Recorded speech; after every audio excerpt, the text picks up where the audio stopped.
का है एक शेर नौजवानों में। मैं कहता हूं कि माएं दहों में ऐसा लाल पैदा करती है जो कहता है कि मौत तो कबूल है लेकिन गैर आईनी तरीके से जिंदगी कबूल नहीं। वो है हमारे समाज के एक पत्रकार जिसका नाम है घाना खंडी की जमीन पर पैदा होने वाला ये बच्चा जो पत्रकारी की लाइन में जहां बोलता है हक की जुबान बोलता है, वो है इंतखाब आलम आजाद साहब। आप बिल्कुल इनका ताली बजाकर स्वागत कीजिए। आइए और गर्मजोशी के साथ में नौजवानों के सामने अपने ख्यालात को चंद लम्हों में रख दीजिए। छोटा सा आदमी हूँ।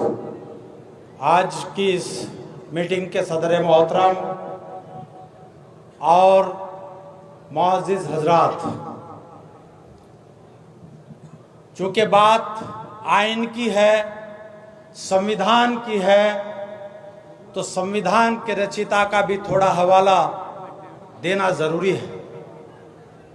भारत के संविधान के रचयिता डॉक्टर B.R. अम्बेडकर लंदन जाते हैं और लंदन में जाकर वहाँ की एक पुस्तिका होती है वहाँ के राष्ट्रपति भवन में, और जो भी वहाँ जाता है अपनी टीका टिप्पणी उस पर लिखता है। उस पर एक बात लिखी थी कि विचारधारा मर जाती है, व्यक्ति मर जाता है लेकिन विचारधारा जिंदा रहती है। तो साथियों, दुनिया का पहला शख्स डॉक्टर अम्बेडकर था कि जिसने उस पर कांटी मारी और उसके नीचे लिखा कि महापुरुष भी मर जाता है और उसकी विचारधारा भी मर जाती है अगर उस विचारधारा का प्रचार प्रसार करने वाले निठल्ले निकम्मे नालायक होकर के अपने घर बैठ जाए। मैं आज सलाम करता हूं उत्तराखंड के लोगों का, और जितने लोग इस मीटिंग में आए हैं उन सबको, कि उन्होंने कुछ लोगों की मठाधीशी के खिलाफ ये बिगुल बजाने का काम किया है और इस सोई ही मार्शल काम को जगाने का काम किया है। कारी मुदस्सिर साहब, हुसैन साहब और इनकी पूरी टीम जहां जहां गाड़ा बिरादरी के लोग हैं वहां लगातार खुद जाकर के इन्होंने एक एक दरवाजा खटखटाया और हमें जगाने का काम किया। कारी मुदस्सिर साहब से बात हुई, इन्होंने कहा कि हम आपके पास आ रहे हैं। मैंने इनसे कहा कि कारी साहब हम तो आपके साथ हैं, मैं अकेला आदमी हूं, यहां टाइम क्यों वेस्ट करना चाहते हो। लेकिन इन्होंने कहा कि हमें एक एक आदमी के पास जाना है। ये 63 लोग, मैं समझता हूं उनमें से एक भी आदमी इन 63 लोगों में से नहीं है। अगर कोई 63 लोगों में से एक आदमी यहां पर हो, मेहरबानी करके अपना हाथ उठा करके बता दे हैं एक आदमी। ये समझो ये बहुत ईमानदार आदमी हैं जो यहां पर आए हैं। बहुत बढ़िया, बहुत बढ़िया। तो मैं ये कह रहा था कि कारी मुदस्सिर साहब और उत्तराखंड के लोगों ने अपनी मीटिंग का खुला एजेंडा रखा और ये कहा कि हम किसी अंजुमन के खिलाफ नहीं, किसी सदस्य के खिलाफ नहीं, हम सिर्फ ये चाहते हैं कि डिप्टी अब्दुल रहीम साहब ने आज से 100 साल पहले जिस सोच को डेवलप किया था, जिस सोच के तहत ऑल इंडिया गाड़ा अंजुमन का गठन किया था, उसके पीछे उनका मकसद था कि मेरी समाज के लोग, मेरी कौम के लोग, ये मार्शल कौम है, ये मुस्तकबिल में आकर के किसी के आगे भीख का कटोरा लेकर खड़ी ना हो। इसी कौम के अंदर से तालीम हासिल करके सियासी और सामाजिक फील्ड में जाकर के हमारे लोग वहां पर काम करें और ये कौम दूसरी कौमों की रहनुमाई करने का काम करे।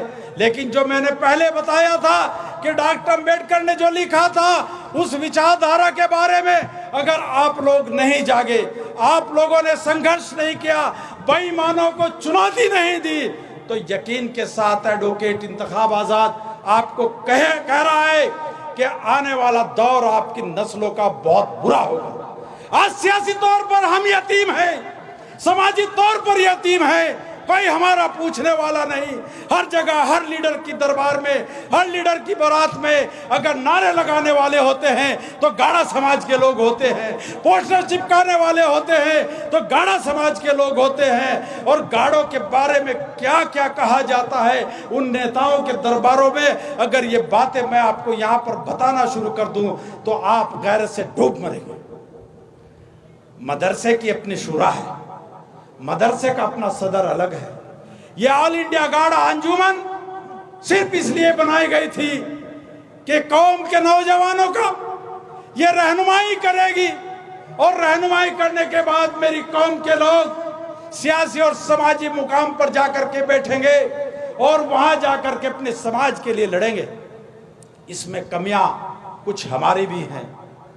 डॉक्टर अंबेडकर एक बात और कहा करते हैं कि जब किसी समाज का नौजवान, किसी गांव का कोई बच्चा पढ़ लिख कर के बाहर चला जाता है, दूसरे शहरों में चला जाता है, तो पूरा समाज, पूरी कौम, पूरा इलाका उसकी तरफ टकटकी लगा करके देखता है कि मेरे शहर का ये बच्चा, मेरी गलियों में खेलने वाला ये बालक, ये आज बड़े मुकाम पर पहुंचा है, वहां से आएगा और आकर के अपने समाज का, अपने लाल इलाके का उद्धार करेगा, इनकी फलाह और बहबूदी के बारे में सोचेगा।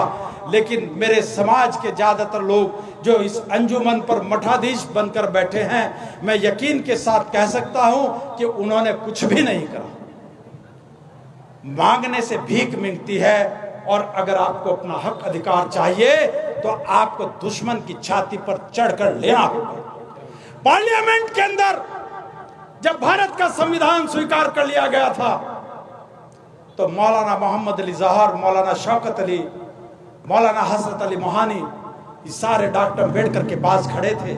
तब उन्होंने कहा था कि हमने आज एक ऐसे निजाम की स्थापना की है, जिस निजाम के तहत अब रानी के पेट से राजा पैदा नहीं होगा। हमने जो वोट की ताकत तुम्हें दी है, ये तुम्हें सम्मान की जिंदगी देगी, तुम्हें स्वाभिमान का जीवन देगा।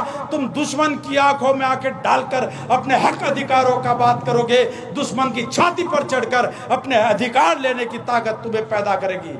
लेकिन साथियों, ये जो 63 मेंबर घर में बैठकर गलत तरीके से, बेईमान नीयत से इन्होंने बनाए हैं, क्या ये 63 सदस्य आपको आपके अधिकार देंगे? कतई नहीं दे सकते।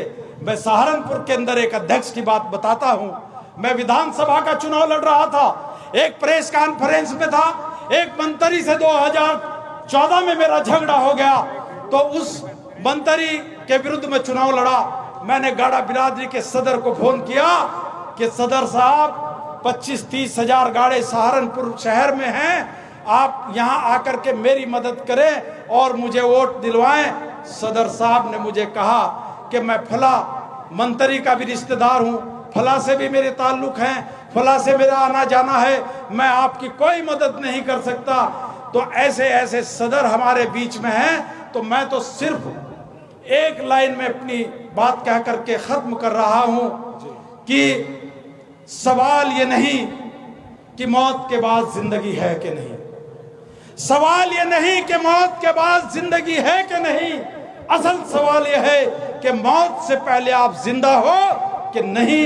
अगर आपको बिरादरी की फलाह और बहबूदी चाहिए, नौजवानों का रिप्रेजेंटेशन चाहिए, बुजुर्गों को सही सम्मान चाहिए, तो 63 लोग जो गुंडागर्दी के बल पर मठाधीश बनकर चुनाव कराने की रणनीति बना रहे हैं, उनका डटकर विरोध करें और इस चुनाव को रुकवाएं। और जो आपने अपने एजेंडे में दिया है कि नए तरीके से मेंबर साजी हो, आइन के मुताबिक हो, जो मरहूम डिप्टी अब्दुल रहीम साहब ने आइन बनाया था उसके मुताबिक चुनाव हो, तो चुनाव हो, वरना ना हो। खुदा हाफिज।